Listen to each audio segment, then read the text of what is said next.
एक छोटी सी गांव की कहानी है जहां एक छोटा सा लड़का जिसका नाम आरिश था रहता था। रात के वक्त जब आसमान सितारों से चमक रहा होता था, आरिश हर रात चंद को देखता और ख्वाब देखता एक ऐसे सफर का जो मोजज़ात से भरा हो। एक रात जब वो अपने दूरबीन से चंद को देख रहा था, उसे कुछ अजीब सा महसूस हुआ। चंद पहले से थोड़ा धुंधला लग रहा था। आरिश फिक्र में पड़ गया और उसने एक टूटता हुआ सितारा देखा। अचानक उसे पता चला कि वो चंद तक जा सकता है। आरिश हैरान रह गया जब उसने देखा कि वो टूटता सितारा एक चमकती हुई हिलाल में तब्दील हो गया, जो आसमान की तरफ जा रही थी।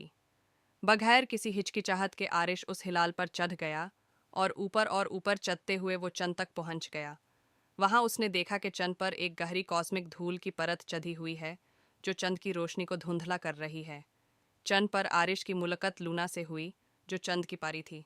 लूना ने आरिश को बताया कि चंद को फिर से चमकदार बनाने के लिए उसे चंद को साफ करना पड़ेगा। लूना ने आरिश को एक जादुई झाड़ू दी और दोनों मिलकर चंद को साफ करने लगे। जैसे जैसे वो काम करते गए, चंद की रोशनी वापस आने लगी। आरिश के दिल में खुशी और सुकून का एहसास हुआ। चंद को फिर से चमकदार बनाने के बाद लूना ने आरिश का शुक्रिया अदा किया और उसे एक खास तोहफा दिया।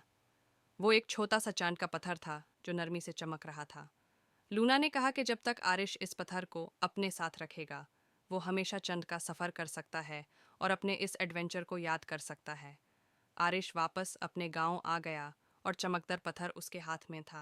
उस रात के बाद चंद पहले से ज़्यादा चमकने लगा और आरिश के दिल में चंद के लिए एक खास लगाव महसूस होने लगा।